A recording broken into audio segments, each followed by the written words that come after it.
Hey, you want to learn about bubbles? Not that kind of bubble, stupid. We're talking about economic bubbles. You know, like housing crisis, dot-com bubble. We're going to talk about why bubbles form, irrational decisions investors make, and tips for new and experienced investors. So stay tuned! First off, what does bubble mean?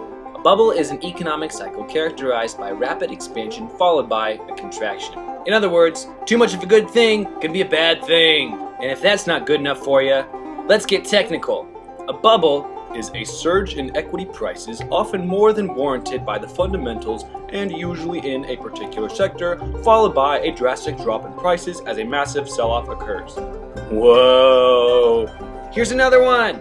A bubble is a theory that security prices rise above their true value and will continue to do so until prices go into free fall and the bubble bursts. We're going to focus on the dot-com bubble. The dot-com bubble grew out of the combination of the presence of speculative or fad-based investing, the abundance of venture capital funding for startups, or the failure of dot-coms to turn a profit. Investors poured money into internet startups during the 1990s in the hope that those companies would one day become profitable, and many investors and venture capitalists abandoned a cautious approach for fear of not being able to cash in on the growing use of the internet. Notice the graph.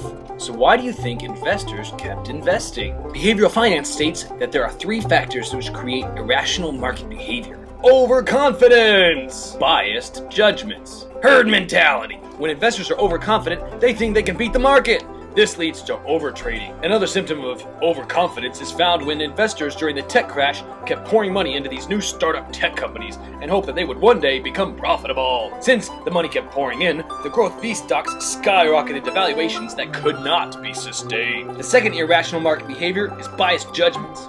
Investors can be fooled into thinking that they have control over their investments when they do not. In the tech crash, investors saw these fad-based investments and thought that they could control their investments.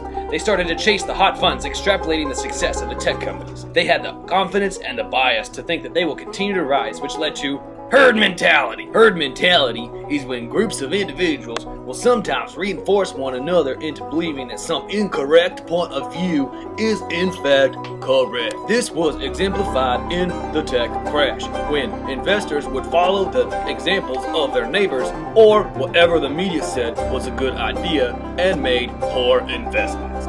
Here's some tips. Avoid herd behavior. Don't just follow the media or the recommendations of your fellow investors. You should look for stocks that will allow you to be confident in reaching your goals. Be a satisfier instead of a maximizer. Maximizer considers every possibility in the endless pursuit of perfection, and in doing so will succumb to analysis paralysis. A satisfier uses a set criteria to make good choices, but doesn't worry about something better existing. He realizes that gaining the highest return is a fool's game.